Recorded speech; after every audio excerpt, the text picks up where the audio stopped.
Hello and welcome to an episode of Conversations with an Investor. We're going to do some Q&A. So there's three questions that have been sent in here to ask my thoughts on, and they're quite good. So we're going to go through them one by one. I'll share my thoughts and experience, and hopefully you'll find some top tips in there. So the first question is, have you ever joined a mastermind, and what's your thoughts?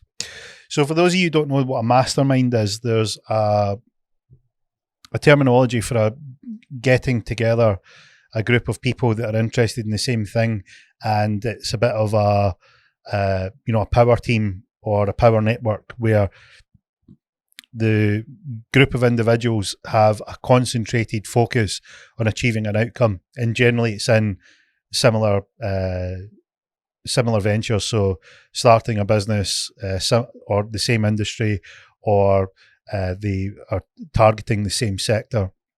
And the idea behind it is that if you wanted to, say, consolidate a sector, or you wanted to grow a sector, or you wanted to essentially develop something and it was maybe a bigger task than a solo venture, you might want to get a collective team together that would be the who's who of movers and shakers in that industry, so that you could then go out and collectively achieve a result. Now, that doesn't mean that you have the same skill sets. You could have different experience. You could have someone that's young and hungry. You could have someone that's older and with loads of wisdom and experience.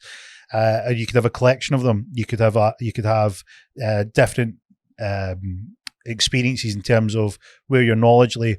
So very similar to what you would do if you were building a board in a business. So when you build a board, what you do is you bring in people with different experience that collaborate together to achieve the vision and the mission of the business. And generally that board is there to carry out those particular skills required to do it.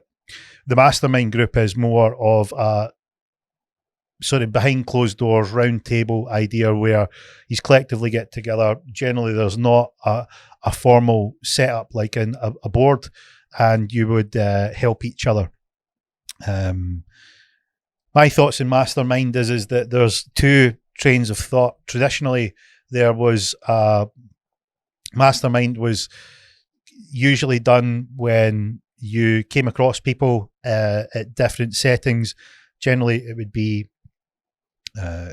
maybe through business contacts. Maybe you met at conventions or seminars or something similar, and you would have you would meet these people, and you would maybe suggest this idea of collaborating or building a mastermind group. You could initiate conversation to find out what your contacts. You could share your contact list with each other. You could maybe suggest what you're looking for, and you could try and find the right people for the job. Other traditional versions of it would be you would meet at certain clubs. So, for instance, you might have members only club. Is a famous example where you would frequent these places. You would meet the right type of people, and there was also secondarily at events you could arrange to meet different groups, but they would generally be you would meet people one-to-one rather than a big group setting. But the idea of the mastermind overall was, hey, look, we're interested in the same thing, we see an opportunity, and it's probably bigger than a solo adventure. Should we maybe do something together? And that is sort of what a mastermind is. And the key point to it is that you collectively as a group have the experience, you collectively as a group have the network, and collectively as a group have knowledge in different sort of sectors. And that gives you some strength, because you've got, rather than trying to do it solo, you've got that wider network, you've got that wider sounding board of knowledge and skill set out there that you can ask those questions out and say, look, what do you think? And that sounding board's very, very powerful. So the mastermind in itself is extremely powerful when done well. There has been a rise recently of people sort of selling the idea of a mastermind, which is sort of a pay to play. And if done well, there's no harm to it, but it does give rise to some people tapping into the wants, desires, and needs of people who are looking for a genuine mastermind environment, but they're maybe sort of seeing the opportunity, not necessarily providing the value. And I think that's one of the things that I would say previously wasn't a big factor, but now predominantly that there's been a shift where you need to be aware of what it is that's being proposed, because lots of people can make the right noises, but can they back that up? Myself personally, I've never been involved in this pay-to-play mastermind setup. Generally what you'll find is that if you have a great skill set, people will seek you out, and you will seek other people out who have a great skill set. But generally there's not a sort of pay to play in that, hey, look, I'll show you my network if you pay me, £10,000. And likewise, I'm not going to say to someone, hey, look, I know someone that will fit the job, but you need to pay me to access that. And that, in very sort of harsh terms, is what some of the projections are with some of the new suggested mastermind concepts are, where you come in here and you're going to have access to this huge network. You're going to meet business people that are out there, and you're going to have this sort of whirlwind rise, this huge ascension to the higher powers of the business world. And what I would say is that if you want to do that, that's something that is up to you. It's worth considering. But let me put this to you. If you're in that situation, a lot of the things that we discuss on the podcast and that comes up very often is imposter syndrome. And imposter syndrome is essentially you're there and you don't feel like you belong. And when you're in if you're in that rapid ascension mastermind group and you want to feel that you bring something to the table, that doesn't need to be a lot. You can show up there and say, hey, look, I'm just starting out. I'm hungry. I'm keen to learn. And, I'm willing to put in the work and the effort. That's okay. Not a problem with that at all. Right. And people will respect the honesty, the candor, the fact that you've just sort of laid it all out. Very, very credible. The difficulty lies in that if there's an element of fake it till you make it, where some people can use that well, and there's other people that just use that to exploit to their financial advantage. So would just be mindful when you go out here that if you are considering a mastermind and it is a pay-to-play setup, do a lot of research into what the offer is and what you might get out of that. If you are going to pay for things, what would suggest that you look for is that what kind of value would you get? So what's on offer? Is that tangible? So are you being taught something? Is there something that you can recognize that you're going to get from it? Is there people that have been there and had experiences with whatever that offer is, and they've got a result? So they're the key things to look out for, because generally you'll find that people are very, very quick to say, hey, look, this was amazing. Because if you do get a situation like that, it can be life-changing. And people who even wouldn't normally go out and review something or give their opinion on it would likely come out and say, hey, look, this was that life-changing to me. I'm happy to, put my full weight behind it. And I think that's important to find whenever you're looking at these things. So try and look past the gloss and the glamour and the noise. You maybe have seen my recent post where I says that, the flashy life is cool, but don't be distracted by it. When the real gem is in the mindset. So focus on the mindset and not their Maserati.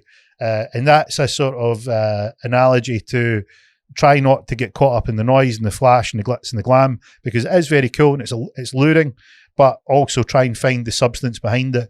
And one of the things that we do with the guests that have come on, we've had a lot of fabulous guests with some of them have done extremely well. Some of them are on the rise to do extremely well, but we try and dig into what's been the substance behind them that has got them great success or is likely to get them great success, because success leaves clues.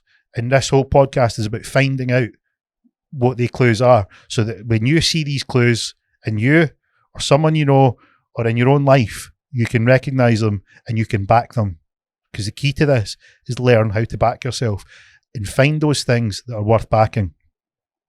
So from 19 to 38, what was the hardest year of your life and why?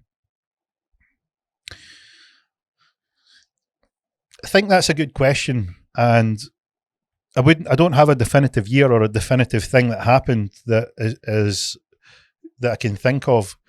But what I would say was initially when I started out, you have this battle of this ingrained thought of what is possible to achieve, and then this nagging sense that you have potential that's greater than what you think, and there's this battle that plays out in your head. Now, when I started out, I remember purchasing my first property at 19, and I remember the thought of, well, what do I do? Rent the property out. The usual thoughts: what happens if they trash the flat? What happens if they don't pay the rent? Where do I get the money from to do the repairs? Where do I get the money to pay the mortgage? What if there's big expenses? And you can build this whole idea of why not, all the potential risks. And what that burden was heavy at the start, because when you're starting out, these things are meaningful. And what you tend to find over the course of, even in that example, was 6 months later, the rent was paid, the house wasn't trashed, the tenants were good, and there was all that worry for nothing. Now, it could have went the first way. It's happened, but it didn't. And the reality was that the huge thing that I'd made it at the start was much. It was blown out of proportion relative to what happened, and that goes back to what you think is possible at that point in your life versus what you think the potential is. So what was possible was all this stuff, and then what the potential was, that it was actually okay. And there's that constant battle. And when you start out, that is the strongest that you'll experience. That is particularly if you make big jumps. So, like, for instance, if you take a big step out into the world, like, to give you an example, say you're looking to get a promotion in your job, or you are planning to go self-employed and go out on your own, or you're planning to start a business and employ people and that type of things. They're big steps from wherever you've been to what you're trying to achieve. And that dynamic of this to and fro happens. And I would say that the thing that stands out to me was the psychological battle between this, limited frame of mind to the possibility. Is you need to conduct those battles. And you're quite rightly that this one grew and this one diminished. And what happens is that gains confidence. And when you gain confidence, what happens is you're able to broaden your horizons. That comes across when you speak to people, comes across when you interact with people. People can sense that confidence. People know that there's something there. And then if you combine that with a track record where you carry out these ventures, whatever they may be, you start to get quite good at it. And that then builds confidence, that builds your reputation. Your reputation then gets about, tie that in with your confidence, so it's continuing to grow. Then it develops and it develops and develops. And people will be able to pick that up straight away. And that goes back to the first thing, like, why is masterminds important? Use your intuition, because you'll be able to detect if someone is, putting on a bit of a front, and you'll also be able to work out somebody's deeply confident, because you can sense it. You can tell with the energy, you can tell with their posture, you can tell with the way they come across, how smoothly they speak. Another thing that's really interesting about confident people is their ability to listen. So they'll be able to hear what it is that you're saying, and they're putting themselves in your shoes. Because the thing that a lot of people go through, like I mentioned, with the dynamic of trying to have this limited mindset when you initially start out, and then this potential part is that they'll be able to remember that what that was like at different stages when they were limited and less limited and less limited, until they made the swap over to just understanding that limited thought pattern wasn't doing them any good. And they'll be able to hear you, they'll be able to understand, they'll be able to talk to you. And that is a real art that confident people have, and you'll be able to tell when you speak to them. So use that as your measure as well, and that will stand you in good stead. But in summary, what I would say would be, when you face that battle, try not to think of it in terms of extremes. So just don't think anything is completely possible, and only the best thing will happen, because you'll be surprised if it goes against you. And then don't think in terms of it's everything's a disaster and nothing will work, because then you'll never try anything. It's about finding harmony, and when you find that harmony in the middle, what happens is you'll probably start from the limited sort of more pessimistic thought process, and you'll see yourself as you grow and develop start to shift across to that more optimistic and powerful, potential driven side of the scale, and you'll see yourself move. And don't be afraid of it, embrace it, but just do know that it's a bit of a battle. So third question, how to build my network.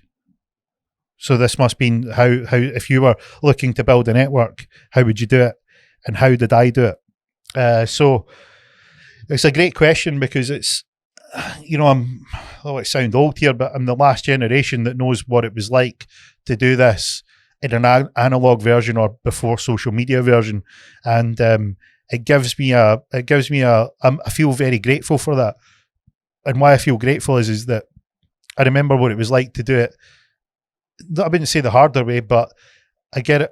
I like that. I understand the different way of going about it, and that different way was that you would go and meet people. So if you imagine, like, when you go to a bar and maybe you're single and you find someone attractive and you want to go and speak to them, you might feel that anxiety that, what if they say no? What if they're not interested in me? What if what if you get rejection? And the good thing about when you're developing the network in the old analog way is you might face that rejection. So you learn to be able to interact with people. So things that you would generally learn is you would learn how to, make sure that your appearance was on point, because you would give you a better chance of making a good first impression. It would help you find out how best to come across. So how to initiate a conversation, how to introduce yourself. And these are all things that you might think are sort of slightly unusual, but in the world of social media, there's the potential that in this day and age, you could actually be sitting in your pajamas and never have met someone face to face, and you could reach out to them, have an interaction. So these are the things that are different between the older analog way of doing it and the new digital way of doing it. And that's not saying that it's one's better than the other. It's just they're different. And how I built my network was the first thing I went to do was speak to people that were much, much better than me and much more experienced than I was in the industries that I was interested in.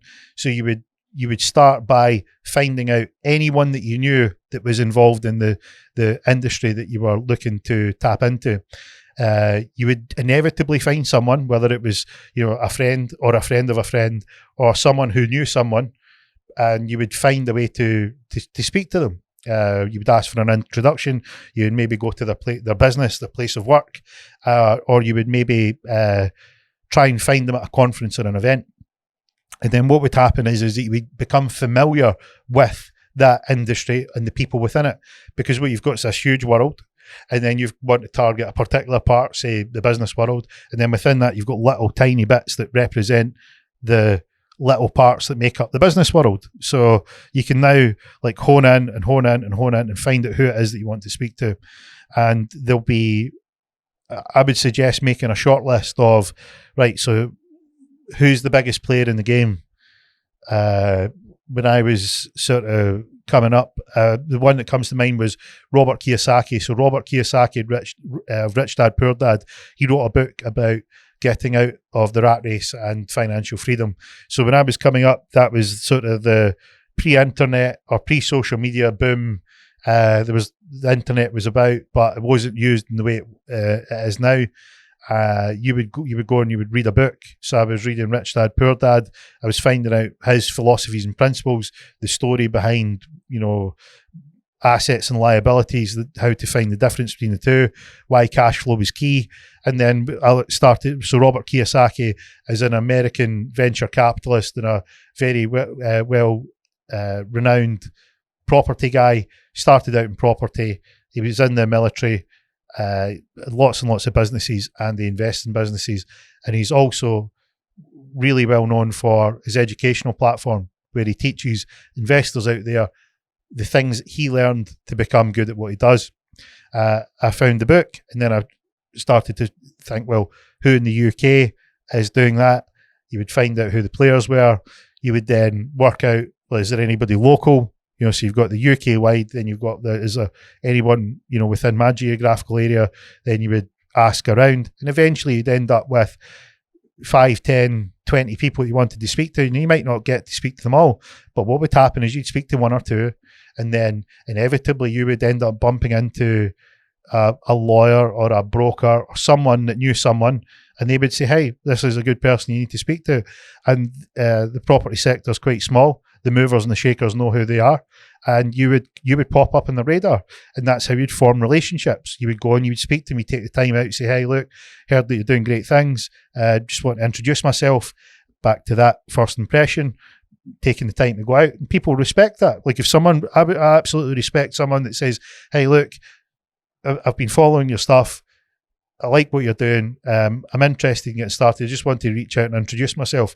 I'm like, that takes a bit of effort. So you think, you know, fair play. And there's I think that in most people that are in any industry respect that. And they respect it in that someone's made a sincere approach and they've got goals and aspirations and dreams. And the thing is back to what I was saying earlier about confidence, and how you come across, and these sort of skills that were developed in the analog age of doing networking, is you would hone these skills. So you would speak a little bit better each time. You'd maybe focus a little bit more on looking a bit sharper, make sure your tie was sitting positioned well, make sure your shoes were cleaned, make sure you brush your teeth. You know, not that I have the issue now with brush your hair and so on. These are the little minute details where if you imagine you're interacting with someone and they clearly have made an effort, that says a lot without saying a word. So that's why the analog version of, hey, look, pay attention to the little details can make a big impact. And when you have these interactions where you've got 5, 10, 20 people, you want the best chance you can get to have an interaction with them and come off as memorable. We covered this off with Chris Crooks in the last podcast, where how do you make yourself memorable? And these are the things where you can have little tweaks and little adjustments that can make you stand out amongst the crowd. The other thing is frequency. So if you, say for instance, go to an event and that event is held monthly or quarterly, biannually or annually, or you know, whatever the program is, if you show up regularly, you become a familiar face.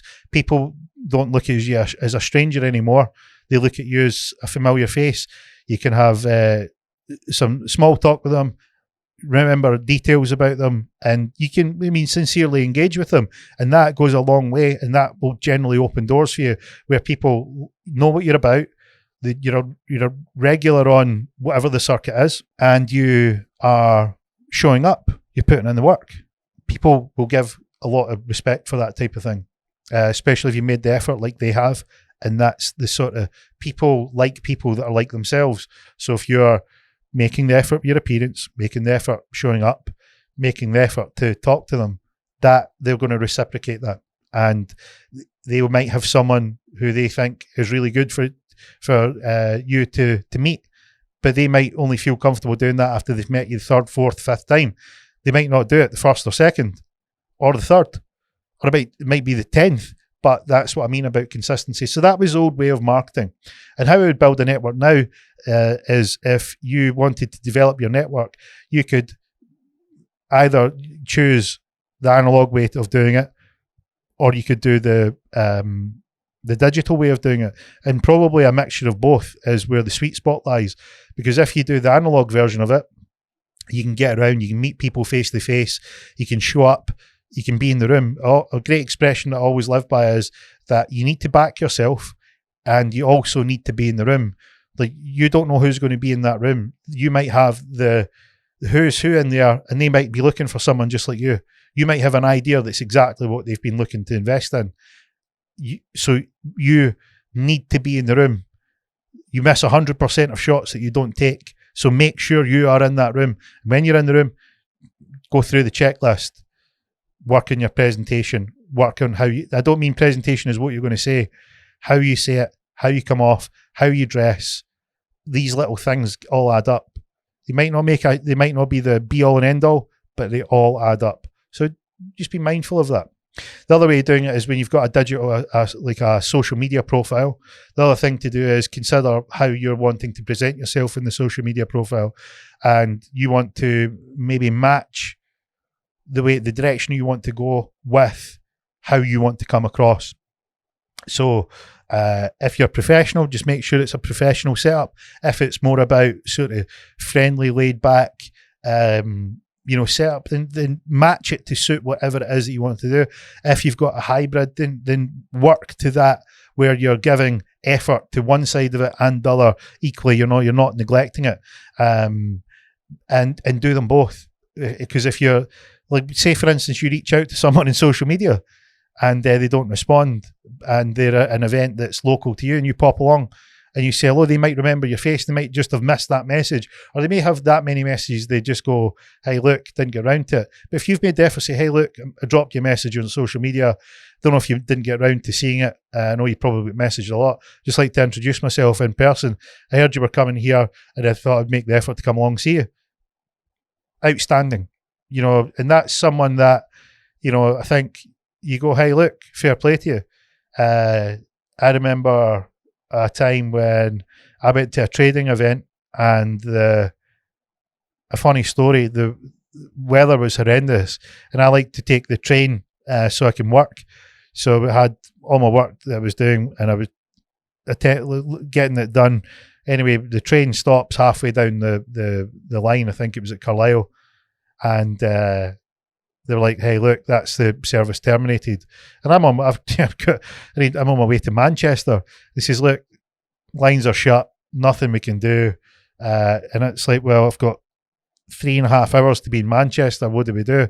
So I ends up popping along to the rental place that rent out cars. And I thought, well, I'll hire a car. And I went to the checkout desk, and there was a couple in front of me. And they were like, hey, look, we're going to Manchester. They were Scottish. The lines fell in the trees fell in the line. We need a car. Anyway, the car hire place had said, look, yeah, we've got a car for you, but it's the last one. And I'm behind them in the queue. And so they were like, the lady goes away, and they're sort of chatting, and I like, were you on the train? I explained, yeah, heading to Manchester, going to this event. They're like, why didn't you jump in the car with us? Cool.